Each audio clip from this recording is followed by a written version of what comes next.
ada dua kelompok, ada dua golongan terhadap dua golongan ini. Kaum muslimin disuruh mengikuti atau menyelisih. Wajib bagi kita menyelisihi dua kelompok dan dalam sehari semalam kita diwajibkan memohon kepada Allah supaya tidak mengikuti dua kelompok ini minimal 17 kali dalam sehari semalam. Jika antum minta kepada Allah supaya tidak mengikuti dua kelompok ini kok cuma 16 kali, 15 kali, 14 kali, dosa. Minimal 17 kali, kecuali sedang safar.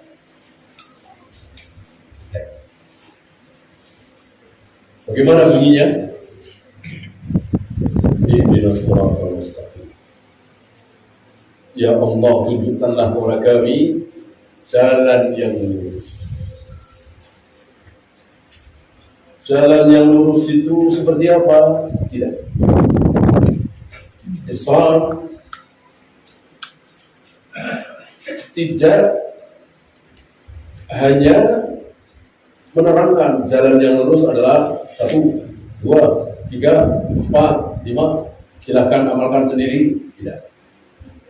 Tapi Islam lebih menyuruh kepada kita untuk apa? Mencontoh. Seperti apa jalan yang lurus itu? Siratal ladzina an'amta 'alaihim. Itu jalannya orang-orang itu. Jadi contoh kemana? Jalannya orang-orang yang telah engkau beri nikmat. Dijelaskan dalam surah An-Nisa bahwa orang-orang yang telah diberi nikmat oleh Allah adalah Rasul dan para sahabat. Rasul dan para sahabat. Jadi tahulah kita bahwa orang-orang yang telah diberi nikmat oleh Allah adalah Rasul dan para sahabat. Ya. Maka kalau kita ingin selamat, ikutilah Rasul dan para sahabat. Apanya? Ya sholatnya, ya wudunya, ya tayamumnya, ya tauhidnya, ya akidahnya, manhajnya. Ghairil maghdubi alaihim, bukan jalannya orang-orang yang engkau murkai. Siapa orang-orang yang dimurkai oleh Allah? Dijelaskan langsung lewat lisan Nabi alaihi salatu wassalam, al-maghdubi alaihim al-yahud. Orang-orang yang dimurkai oleh Allah adalah Yahudi. Ya.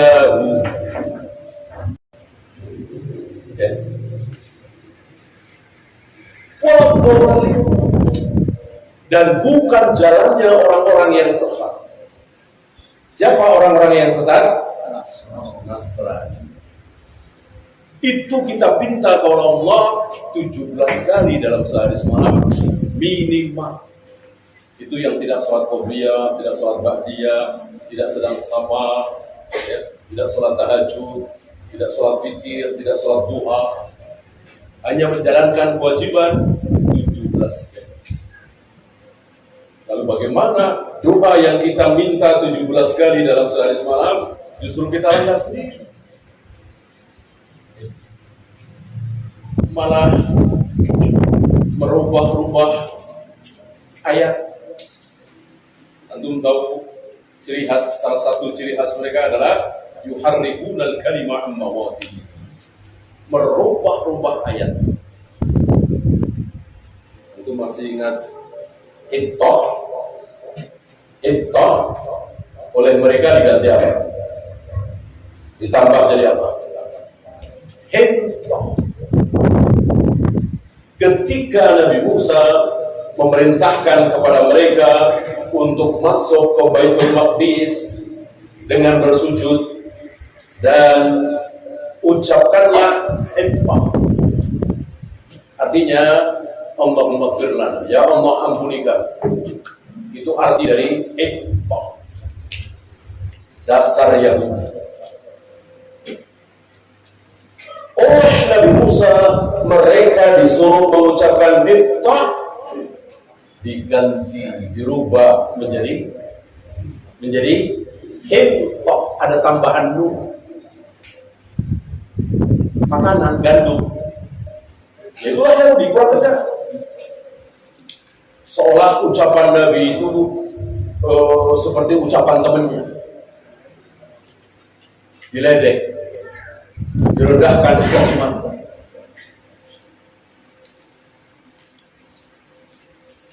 Dan mereka disuruh sujud. Masuk ke Baitul Maqdis disuruh sujud. Sujud antum tahu kan?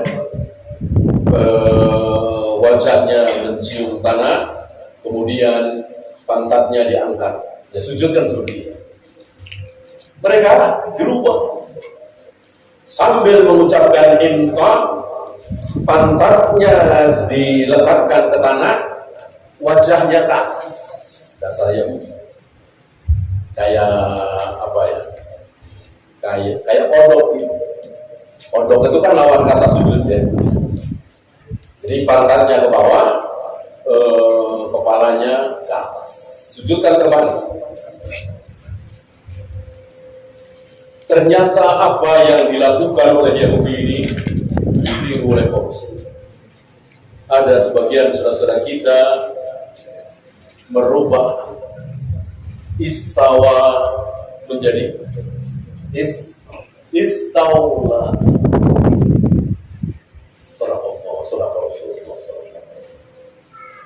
Betul-betul kaum muslimin mengikuti Yahudi. Istawa ar-Rahmanu 'ala al-'arsy istawa. Semua istawa 'ala al-'arsy. Bahwa Allah bersemayam di atas arsy. Istawa ditambah hurufnya.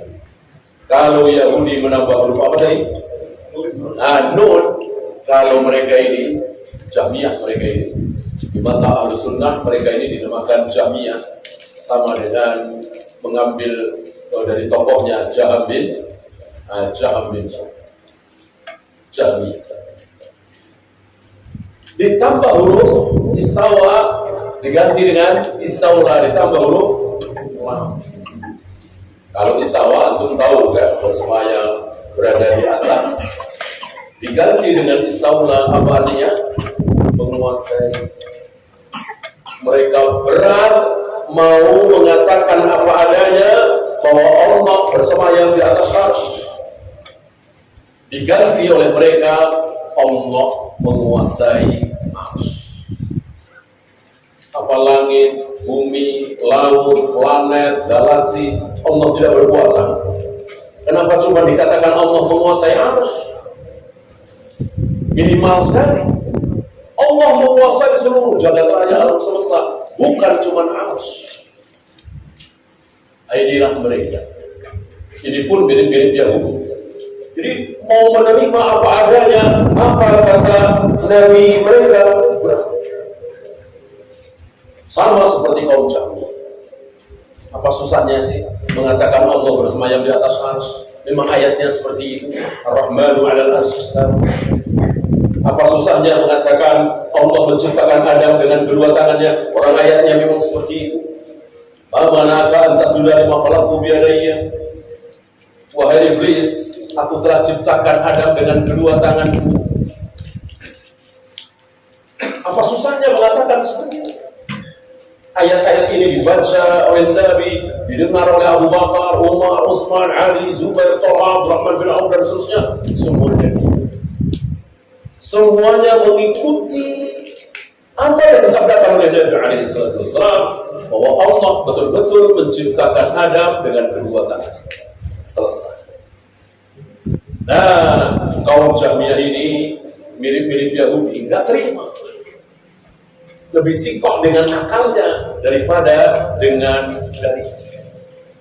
Sama seperti Yahudi. Yahudi ketika disuruh masuk ke Baitul Maqdis, Palestina, memerangi bangsa Jabari, dan Nabi Musa telah jamin kalian akan menang. Ucapan Nabi Musa ini ngarang apa dari Allah kira-kira? Dari Allah. Tidak mungkin seorang Nabi berbicara ngarang. Artinya Allah menjamin kepada orang-orang Yahudi, Bani Israel, bahwa kalian kalau mau masuk ke Baitul Maqdis, memerangi bangsa Jabari yang sangat kuat itu, kalian akan menang. Ini kan dari mestinya kan senang, semangat, antusias mestinya kan. Kalau para sahabat seperti itu, malah dilawan dengan rohyunya, akalnya. Ya Musa, mereka banyak, kita sedikit. Mereka kuat, kita lemah. Persenjataan mereka lengkap, kita apa adanya. Kita baru saja terbebas dari perbudakan Firaun. Lihat, rohyu dipakai, dalil dicoret. Padahal itu kata Allah hanya lewat mulut Nabi Musa, bahwa kalian akan menang. Bukannya disambut dengan semangat, malah dikritisi ayat itu. Dan akhirnya mereka mengatakan, idhab anta rabbuk, pergilah engkau bersama Tuhanmu sana, waqatilah, perang sana berdua. Inna habuna qa'idun, kami mau duduk-duduk di sini saja. Segitunya ya. Ya, pada hari itu dijanjikan. Jadi kalau Baitul Maqdis, Palestina, tanah yang dijanjikan untuk Yahudi, Bani Israel, betul, kawan. Waktu itu bukan sekarang. Waktu itu dijanjikan oleh Nabi Musa, Nabi mereka. Bukannya janji itu, berita gembira itu disambut dengan semangat, malah dikritisi, malah ditolak oleh rohyu mereka. Dengan sebab mereka tidak mau masuk ke Baitul Maqdis, berperang melawan bangsa Jabari, akhirnya Allah hukum mereka. Yatibuna fil ardi arba'ina sana, terumbang-ambing di padang tinggi, di padang pasir selama 40 tahun. Sana pindah lagi, sana. Disitulah mukjizat demi mukjizat Allah berikan kepada Nabi Musa alaihissalam.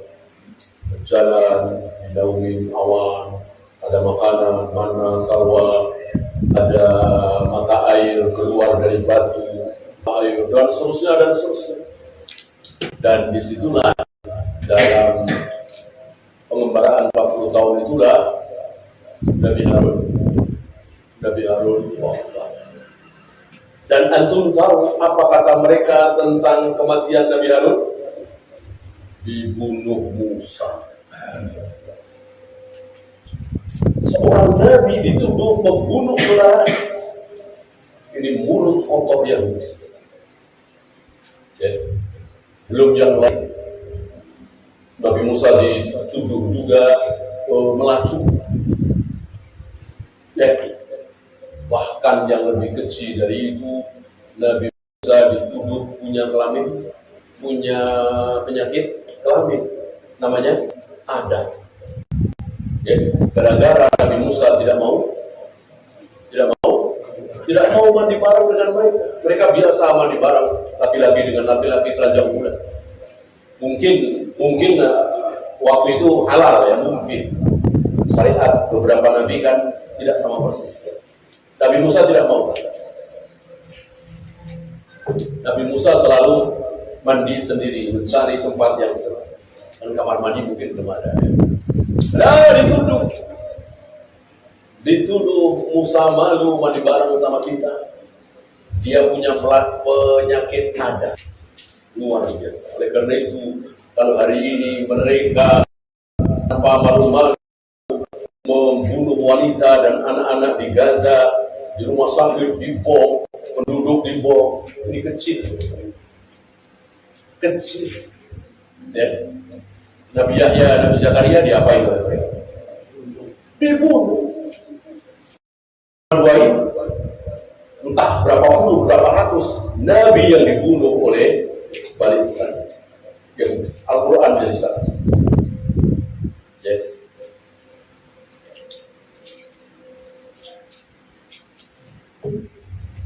nah, karena itu seandainya antum memboikot produk-produk mereka dan mereka kelimpungan mulai sekarang, mudah-mudahan mati. Ada yang lebih besar lagi. Jangan cuma produk mereka diboikot. Mestinya apa yang lebih penting? Yang lebih penting dari mereka yang diboikot apa? Apanya? Ajaran yang kita bahas malam ini. Insyaallah. Ajarannya kita boikot. Ajaran Yahudi. Sama antum tahu lah. Yang mengaji madhab, insyaallah antum tahu ajaran Yahudi. Salah satunya yuharrifuna al-kalima an mawadhihi. Merubah-rubah ayat Allah. Maka jangan kita coba-coba merubah-rubah ayat Allah. Aku turun ke langit dunia setiap sepertiga malam untuk mencari siapa yang sedang berdoa akan aku kabulkan, siapa yang sedang mohon ampun akan aku ampuni. Aku turun ke langit dunia setiap sepertiga malam. Jangan dirubah. Sebagian saudara kita berubah. Oh, yang turun bukan Allah, tapi rahmat. Nah, ini berubah namanya. Ini masuk dalam kelakuan Yahudi. Yuharrifuna al-kalima an mawadhihi. Merubah-rubah ayat dari tempat semula.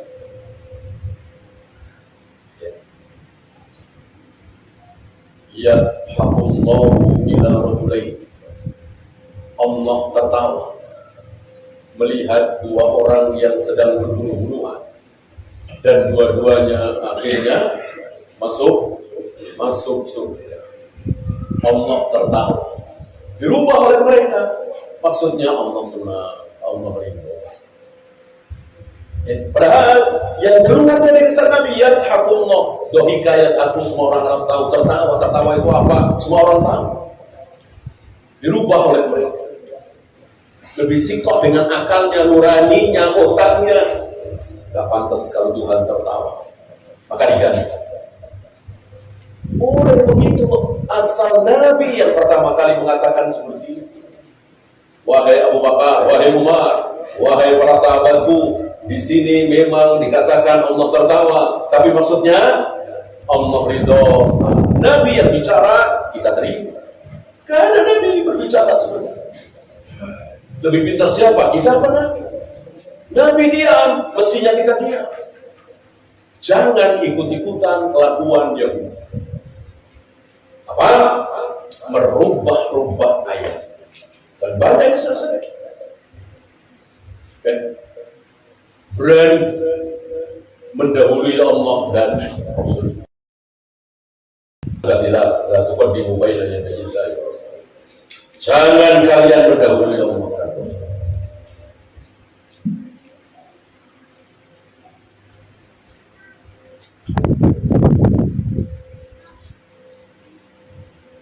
Kita lanjutkan. Terlalu panjang kalau kita bahas tahrif ini ya, berubah-ubah ayat. Kita lanjutkan dari peristiwa hari Sabtu. Ini terkenal, mereka ini berhilang. Yang lam tabarruka. Apa itu hilang? Tipu muslihat, menipu, seolah mereka sedang menipu Allah dan kaum muslim. Kenapa? Karena dengan berhilang menampakkan mereka sedang taat, padahal sedang berbuat maksiat. Kapan? Hari Sabtu. Antum tahu Allah melarang mereka mencari ikan di hari Sabtu. Ya. Dan Allah uji mereka hari Jumat, hari Sabtu, hari Ahad, hari Senin, hari Selasa, sampai hari Jumat, hampir-hampir tidak ada ikan. Begitu hari Sabtu melimpah ruah. Ya, namanya juga ujian. Ya. Namanya juga ujian. Antum kalau diuji seperti itu harus kuat.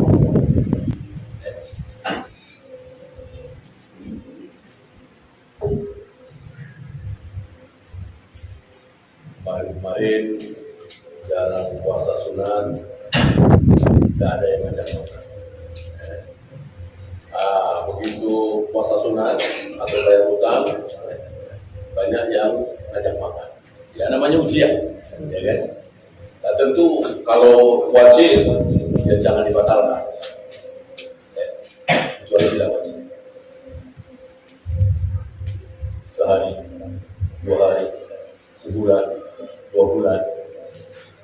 Mereka makan. Sampai entah setan mana membisikkan ke salah satu dari mereka. Apa? Pasang perangkap di Jumat sore. Ya. Antum tahu pergantian hari itu dimulai dari apa? Dari kapan? Dari matahari tenggelam. Dari matahari tenggelam. Ketika matahari tenggelam, maghrib berarti sudah berganti hari. Seperti sekarang ini masih Selasa, apa sudah Rabu? Sudah.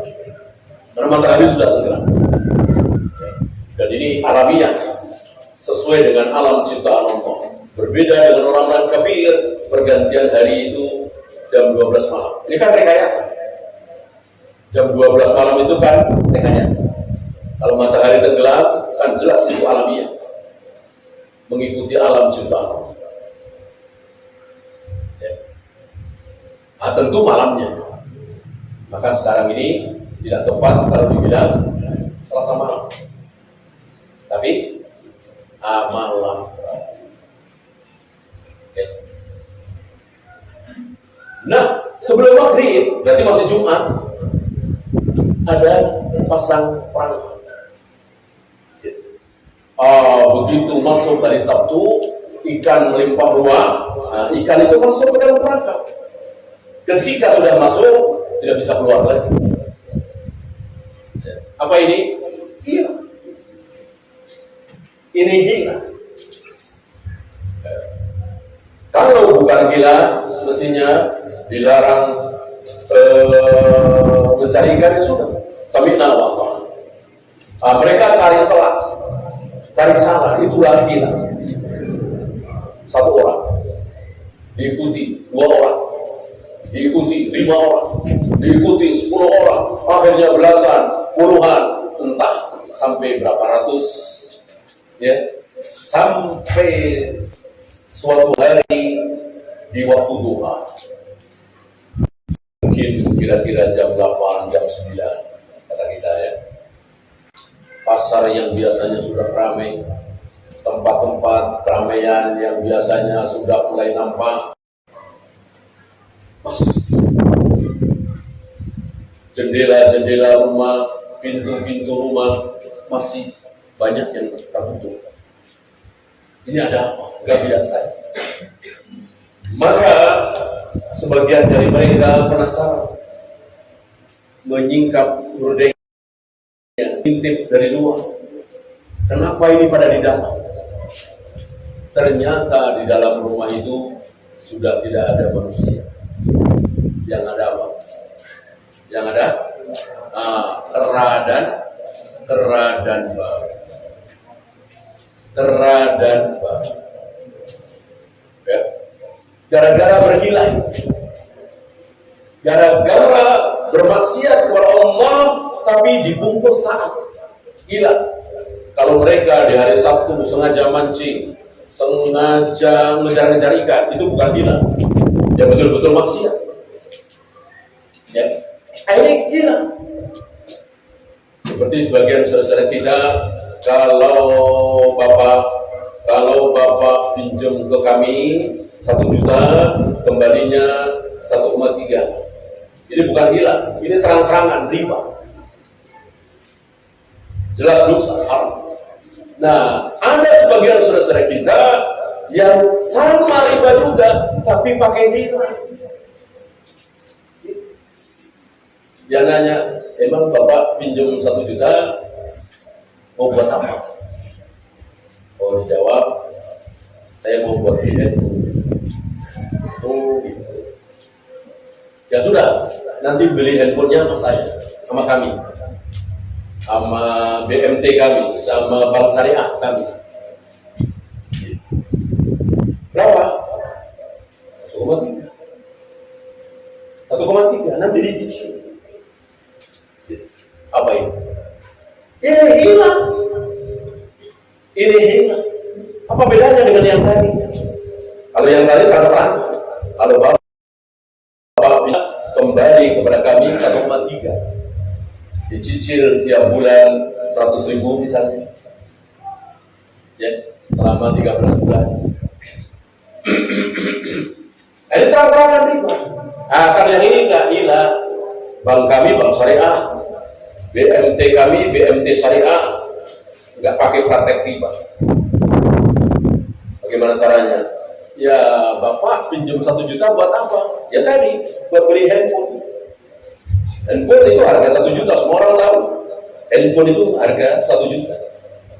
Cuman kalau si Bapak ini tidak bisa beli cash, maka bisanya nyicil 1 juta, 100.000, gitu ya. Nah, sama BMT ini karena merasa syariah tidak ada riba, maka beli ke kami 1,3. Nanti nyicil 100.000 selama 13 bulan. Apa bedanya dengan yang pertama?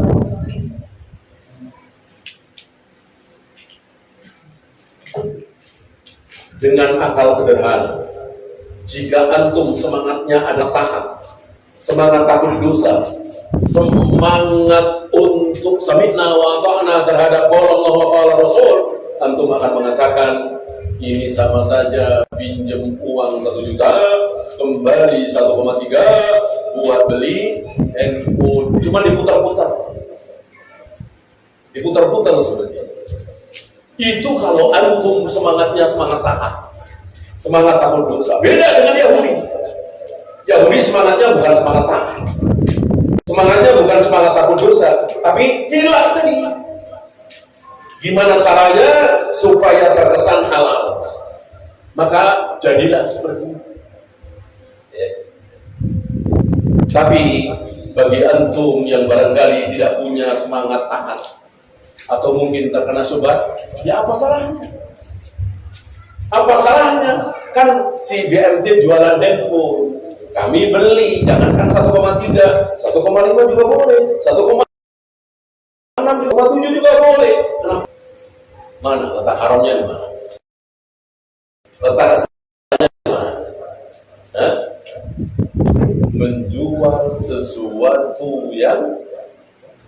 Menjual sesuatu yang belum dimiliki. Ketika BMT deal dengan si bapak ini, itu handphone sudah ada di BMT apa belum? Belum. Salahnya di sini.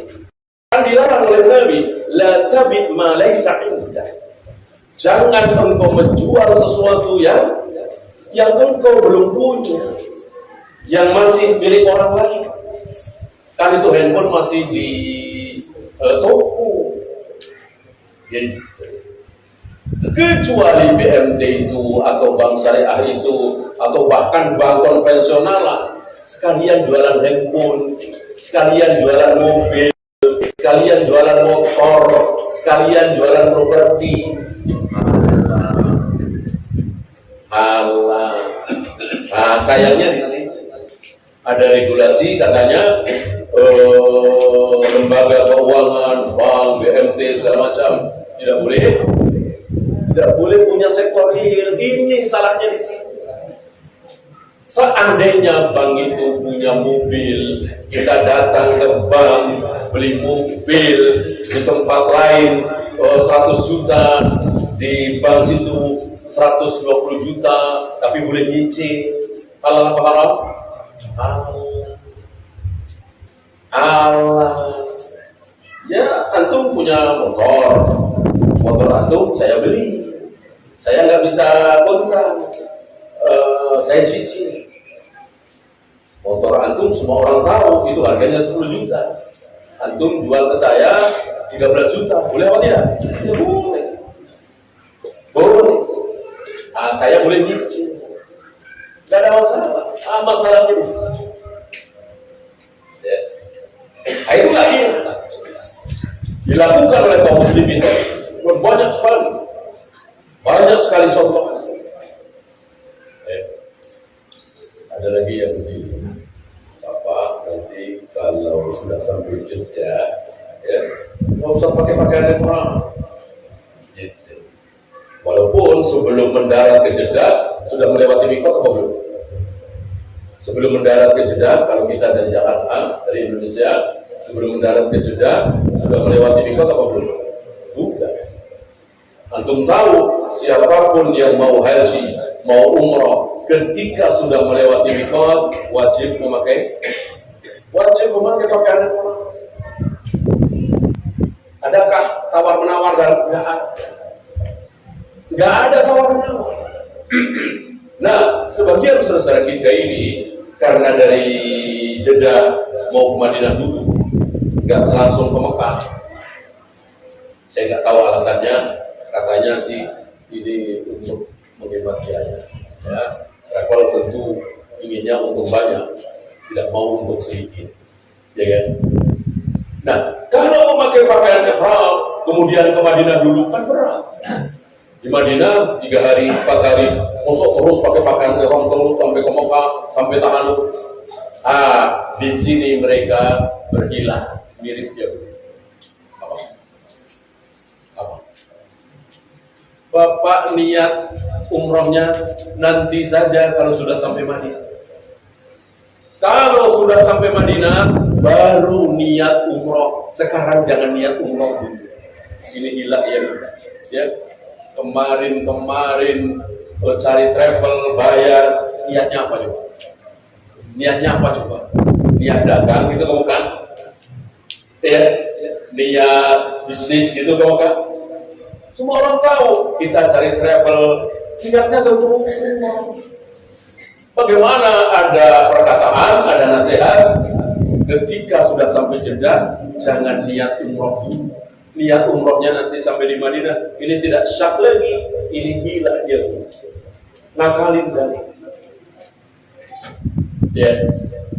Maka nasihat para masyayikh, kalau sudah mendarat di Jeddah, jangan ke Madinah, langsung ke Mekah, segera umroh.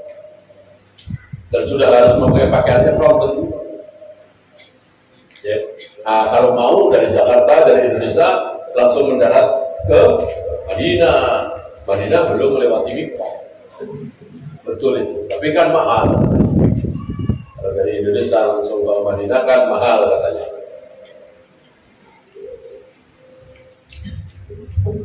Ini gila. Ya. Sama dengan saudara kita yang mengatakan ini biasanya ketika butuh uang banyak, sementara tentu orang nggak mau minjemin dengan sukarela, pinjam 1 miliar kembali 1 miliar, tentu mau tambah, tapi kan riba. Nah, biar nggak riba, caranya begini, itu hilang. Karena nggak ada caranya. Ya. Ketika itu pinjam meminjam, bolehkah mengambil keuntungan dari pinjam meminjam? Bolehkah? Tidak boleh. Itu ainul riba, inti riba. Inti riba adalah mengambil manfaat dari sebuah piutang. Karena saya punya piutang sama antum punya hutang sama saya 1 juta, maka saya dapat manfaat. Apa? Sepeda antum saya pakai. Motor antum boleh saya pakai sampai antum mengembalikan uang antum ke saya. Riba apa tidak ini? Riba apa? Riba. Sekecil apa? Karena meminjamkan uang ke orang lain tujuannya hanya satu, apa? Menolong, bantu, pahala. Tidak boleh mencari keuntungan. Karena itu pahala besar.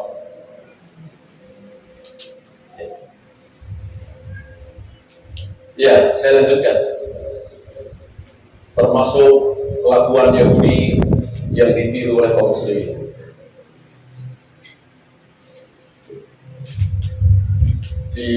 Banyak yang di zaman Nabi belum ada. Kalau tadi kan sudah ada. Ada yang di zaman Nabi belum ada. Dan itu kelakuan Yahudi. Ditiru oleh kaum muslimin.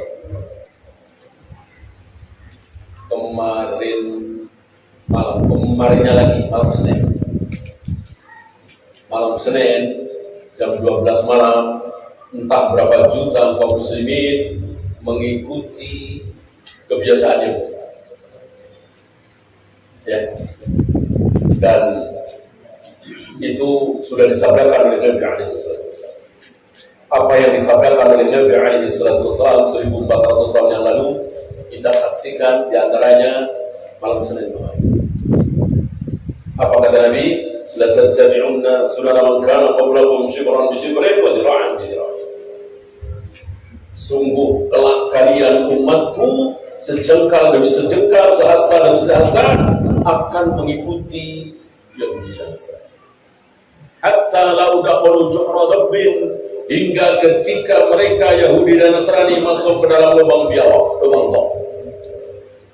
Top sering diterjemahkan dengan biawak. Walaupun terjemahan ini saya kira kurang tepat, karena makanannya beda antara top dengan biawak. Maka top di zaman Nabi yang jelas-jelas halal, karena Nabi menyaksikan Khalid bin Walid dan beberapa sahabat makan daging top, walaupun Nabi tidak ikut makan, jelas ini halal. Adapun biawak di negeri kita ini kan bertaring, ya, buas, dan bukan makan dedaunan, kan? Makannya ikan, binatang. Maka mengatakan bahwa top sama persis dengan biawak, saya kira tidak tepat. Nah, top di padang pasir itu mempunyai lubang-lubang yang dalam. Nah, siapapun yang masuk ke dalam lubang biawak itu, tentu dia tidak panas. Pasti dia orang gila, gak ada akalnya, karena dia mau masuk. Tapi kalau yang masuk ke dalam lubang dop ini kok Yahudi dan Nasrani, kalian akan ikut masuk. Jadi perbuatan tidak waras, perbuatan tidak masuk akal, tapi yang melakukan Yahudi dan Nasrani, kaum muslimin ikut. Ya seperti malam Senin. Apa iya dikatakan waras? Jam 12 malam keliling-keliling di jalanan, niup jam 12 malam. Apa iya waras? Masa orang waras seperti itu? Ya jam 12 malam. Kalau habis maghrib mungkin, ya, atau sore mungkin. Ini jam 12 malam. Apa iya waras? Persis masuk ke dalam lubang top, perbuatan yang gila. Tapi karena Yahudi dan Nasrani yang mengawali, kalian kaum muslimin ikut. Ya. Undang 500 orang tamu pernikahan di sana. Disiapkan makanan yang enak, minuman yang lezat, tempat yang bagus, ber-AC. Tapi tidak ada satupun kursi, tidak ada tempat duduk. Kira-kira waras? Coba dipikir. Makanannya enak, minumannya lezat, tapi tidak ada tempat duduk. Saya kira akal sederhana akan mengatakan ini tidak waras. Tapi karena yang mengawali adalah Yahudi dan Nasrani, kaum muslimin ikut. Persis sabda Nabi alaihi wasallam. Semakin yakin kita bahwa beliau betul-betul Nabi, betul-betul Rasul. Wa ma yantiqu 'anil hawa in huwa illa wahyun yuha. Semua yang keluar dari lisan beliau adalah wahyu. Itu kata Allah. Maka tepat sekali. Coba Kalau yang mengawali itu orang Buddha, orang Hindu, suku aborigin misalnya, ditiru oleh kaum muslimin? Enggak. Ya. Kebiasaan orang India, kebiasaan orang Jepang, jarang kaum muslimin yang mengikuti. Tapi kalau Yahudi dan Nasrani, ladakol kaum muslimin ikut. Apa coba? Apa coba kebiasaan Yahudi Nasrani hari ini yang tidak ditiru oleh kaum muslimin? Lahir 10 Januari. Maka ketika 10 Januari itu nyalain lilin. Umurnya 11 tahun, lilinnya 11. Nyalain, udah jalan, ditiup lagi. Ya, ini kan nggak waras. Apa hubungannya? Apa hubungannya hari kelahiran? Sangat nggak waras. Betul. Tapi karena Yahudi dan Nasrani yang mengawali, kaum muslimin ikut. Ya. Ada orang mati, ada tokoh meninggal, ada pemimpin meninggal, maka benderanya turunin setengah tiang. Ya, coba apa hubungannya coba? Akal dari mana? Ya, tidak masuk akal. Kaum muslimin punya doa untuk kaum muslimin punya cara sholat mayat. Ya, kalau belum disolati bisa sholat gaib. Itu cara kaum muslimin. Ngapain nurunin bendera setengah? Gak masuk dia. Betul tidak waras. Tapi karena dilakukan oleh Yahudi dan Nasrani, kaum muslimin ikut. Mana coba negara yang tidak mempraktekkan setengah tiang itu? Dan mungkin Saudi ya.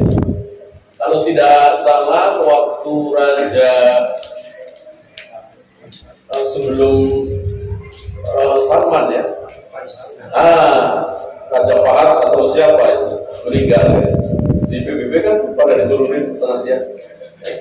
Kecuali Saudi.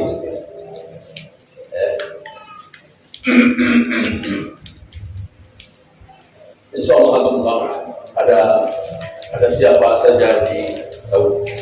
Waktu itu ada Syekh bin Baz, ada Syekh Utsaimin, bahkan Syekh Albani sempat di situ 3 atau 4 tahun. Ya. Sekarang ada Syekh Sulaiman Ar-Ruhaili, ada Syekh Fauzan, ada Syekh Abdul Razak, ulama. Ya. Kita husnuzan pemimpin dibisiki, dinasehati oleh ulama-ulama kita. Karena secara sunnah menasehati pemimpin tidak boleh seperti di kita ini. Di radio, di televisi, bundaran HI, teriak-teriak, di mimbar, bukan. Nah, ulama-ulama kita karena paham sunnah, insya Allah mereka tahu. Apa kata Nabi? Pegang tangan. Jika engkau ingin menasihati pemimpinmu, presidenmu, khalifahmu, rajamu, pegang tangan. Ajak ke tempat nasihat. Bolehkah di depan umum? Tidak. Haram. 30 tahun yang lalu, 40 tahun yang lalu, sunnah ini dijalankan di negeri kita. Hanya mereka tidak tahu kalau itu sunnah. Ini sunnah. Menasehati presiden, menasehati pemimpin, sembunyi-sembunyi, bisik-bisik, tidak di depan umum. Yang masih hidup, yang sudah lahir, yang sudah gede di tahun 80-an, tahun 90-an, insya Allah. Ya, antum bisa membedakan bagaimana keadaan antara sebelum 90 sampai setelah 90. Beberapa tokoh kita, ulama kita, kiai kita, ustaz kita datang ke presiden. Beberapa kali kiai datang ke presiden, tidak ada tahu isinya apa. Tidak seperti hari ini, sok-sokan presiden dicaci maki, dijelek-jelekkan. Hari itu tidak ada. Tiba-tiba langsung keluar kebijakan setiap libur panjang harus pesantren kilat, ya, harus belajar ngaji. Jangan sampai lulus SD nggak bisa baca Al-Quran, semua ingat itu ya. Ayat itu. Sudah masuk kisah? Silakan ada dulu. Nanti habis azan kita lanjutkan sedikit dan soal jawab. Wassalamualaikum warahmatullahi wabarakatuh.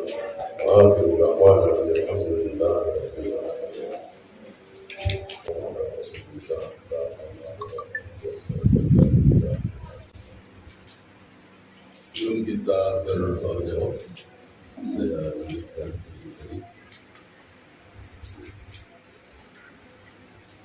Ada satu atau mungkin hanya ada satu, kelakuan Yahudi yang tidak ditiru oleh kaum muslimin.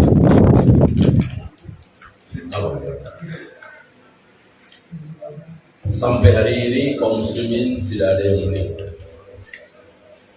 Satu kelakuan Yahudi. Saya kira itu cuma satu-satu. Oh tadi membunuh Nabi,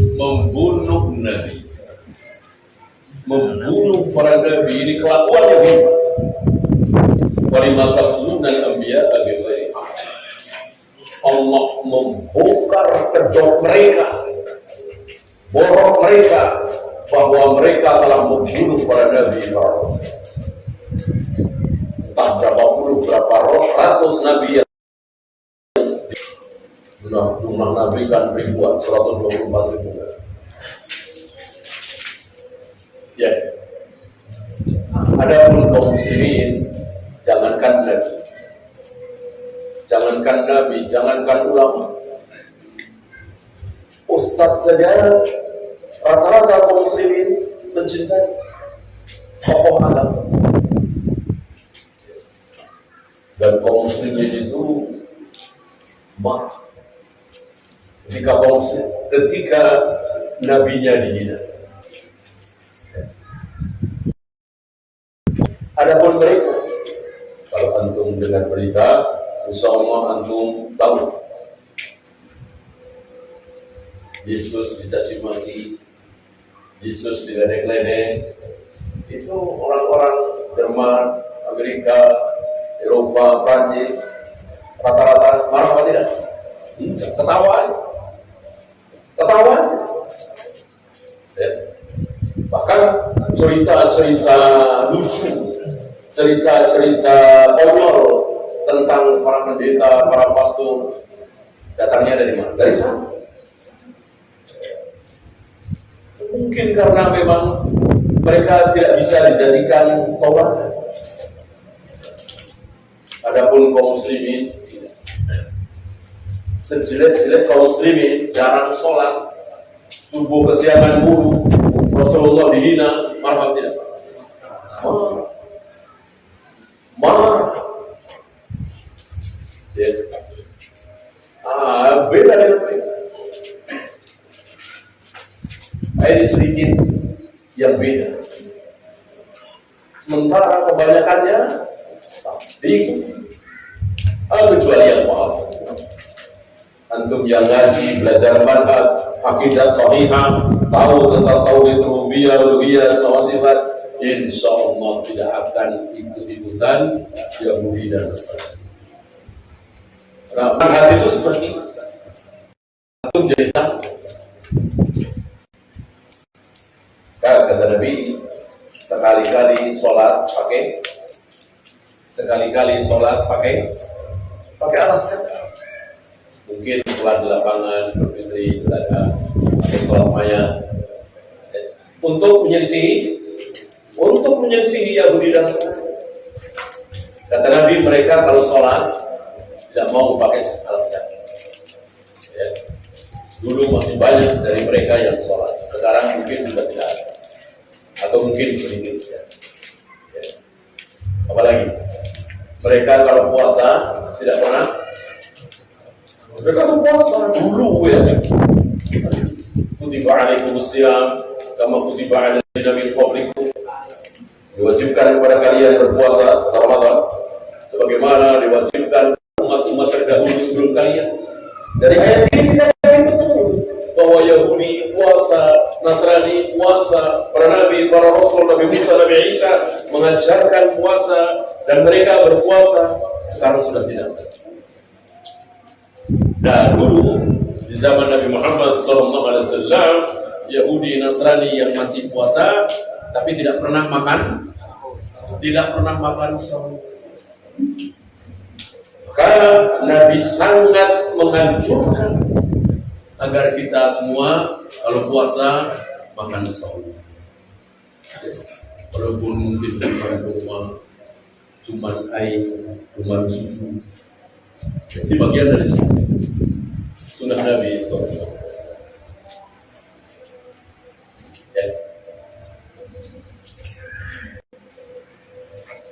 Ya, ada pertanyaan? Silakan.